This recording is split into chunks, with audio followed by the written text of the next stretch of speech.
your subscriptions just keep on charging you month after month and you forget about them and you just pay and they just roll over? Well, that's the opposite of the nuclear arms agreement between the US and Russia. Yeah, it just expired. Yeah, it didn't roll over. It's just done. Keep that in mind as you think about the state of the world.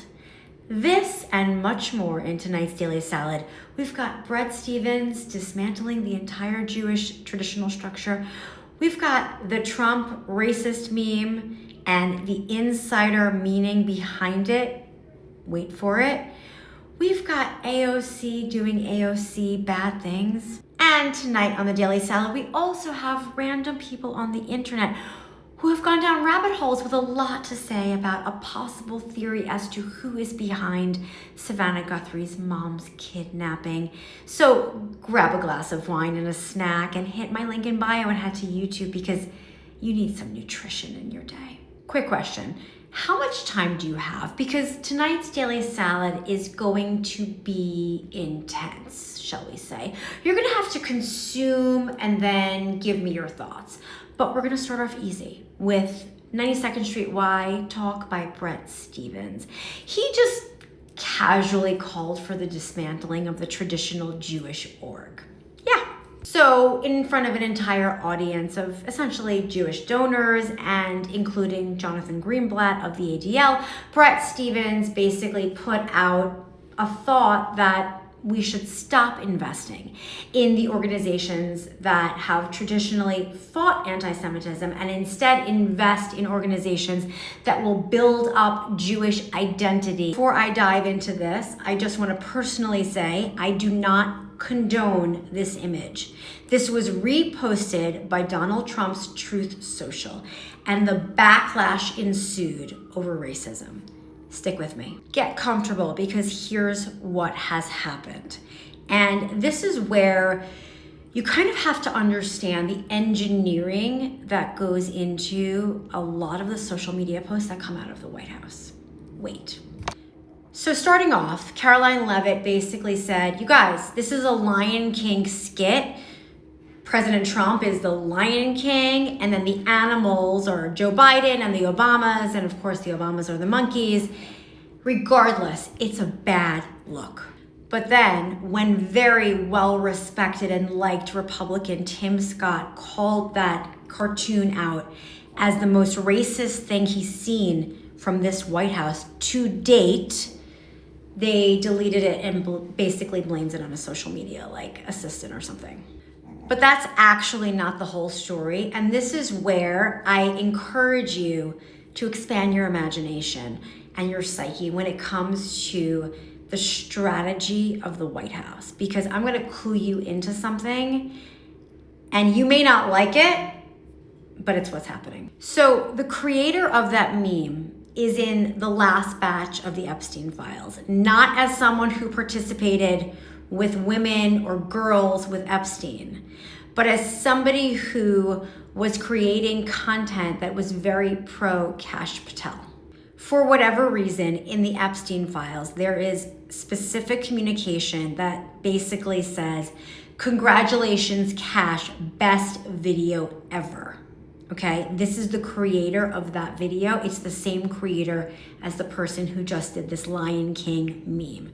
Stick with me. I'm sorry it's taking me a long time to get this out, but it's a little bit more complicated. So by Truth Social reposting this creator who made this racist meme, they're actually sending a message to the MAGA intelligence community, the people in MAGA who are literally scouring the internet all day and the Epstein files and trying to hunt for information. They're telling that community, we also support this creator. It's almost like an inside joke. So essentially, it's like validating the Epstein truthers, if that makes sense. Because this creator is one of them. So by reposting this creator, the White House is sending a message to the intelligence community that yes, keep going, uncover it all. That's the message. So just to wrap this up, It's basically saying to the entire intelligence community, yes, keep going, uncover the deep state, I support you, by reposting this creator, if that makes sense. That was a mouthful. Okay, moving on from Trump and the Epstein files to Samantha Edis and Amy Nelson and the Epstein files. So these two had a podcast a long time ago called I don't even remember the name, you guys. It was something Sam and Amy. Anyway, I adore these two women. So they obviously have been talking about the Epstein files all day long, like all of us have been in our own circles, and they decided to just, throw it into a little podcast. Such thoughtful commentary. Check it out. Moving right along. A lot of people keep on highlighting to me Apple News, Apple News. This is a fact, okay? Apple News suppresses right-leaning outlets. Top stories from left-leaning and other outlets, 620. Top stories from right-leaning outlets, 0. So mystery solved. It's intentional. For those of you who are new here, I have spoken about pay for slay for so long, and it is a real thing. The Palestinian Authority is paying terrorists to commit terror attacks, literally. $315 million to be exact, to terrorists and their families across the Middle East in 2026. And in February 2025, he said they were no longer going to carry out pay for slay. He's a fucking liar. Oh, to be specific, $315 million in payments to 23,500 terrorists and their families, earmarking more than $19 million a month for a terrorism incentive program known as Pay for Slay. Isn't that unreal? It's like a bonus program, but in terrorism terms. I'm gonna get in trouble with my mom and my sister for cursing, but I feel like it was worth it. So yeah, terrorists are paid to be terrorists. So then you ask yourself, well, then how do we stop terrorism? Right. We need to stop Pay for Slay.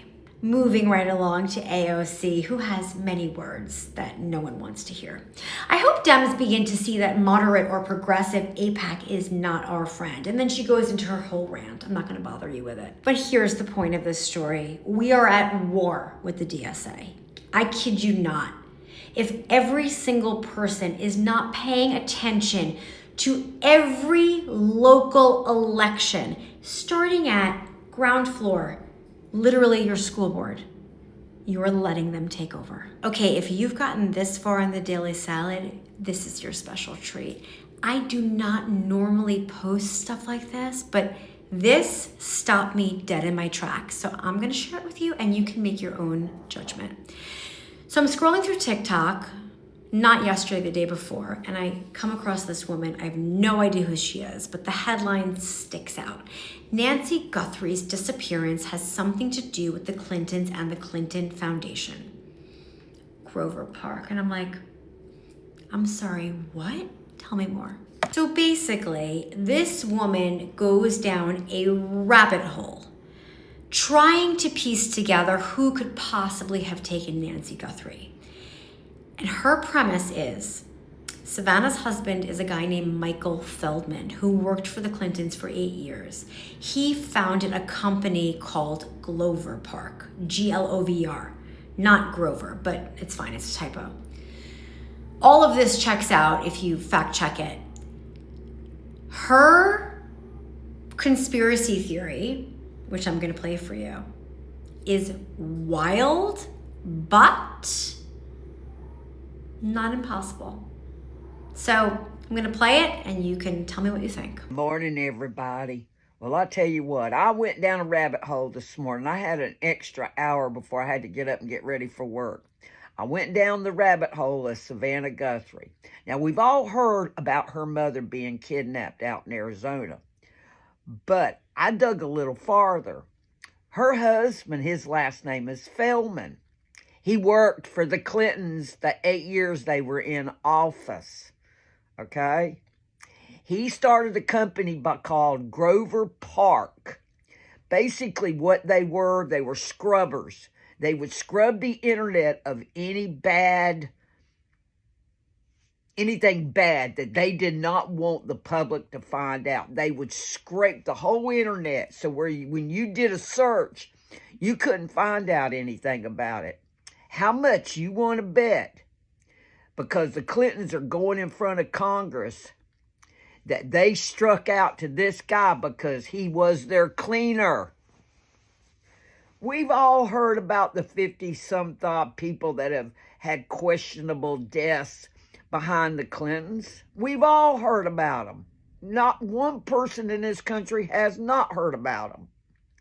So how much you want to bet they want to keep this guy silent to get his mother-in-law back? So tonight I'll end up having to do some more research, but right now I don't have time. But if you have time today, please go down that rabbit hole, because you are going to find out so much information. It's going to go boom in your head. You go, oh, hell, she might be on to something. But mark my words, this has something to do with the Clintons. I'll see you folks on the flip side, and happy hunting. See y'all later. Can everyone just leave Monica Lewinsky alone? Truly. Like, yes, she's mentioned in this email. Some redacted person emailed Jeffrey Epstein, I have a great idea. Why don't you marry Monica Lewinsky, blow the Kardashians out of the water, and make like this like crazy reality TV show? Oh, gee, you're so prolific.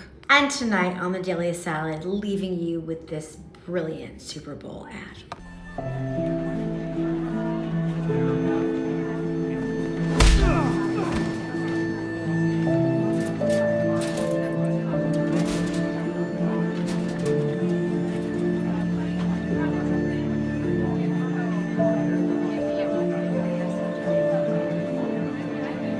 Do not listen to them. Thank you. I know how it feels to be in a kerfluffle. What's your name? I'm Camrys. What's your name? I'm Lyle. Death to America. Death to America. Well, that concludes tonight's Daily Salad. I hope you feel full and satisfied. If you do, please subscribe and share it with friends, because sharing is caring.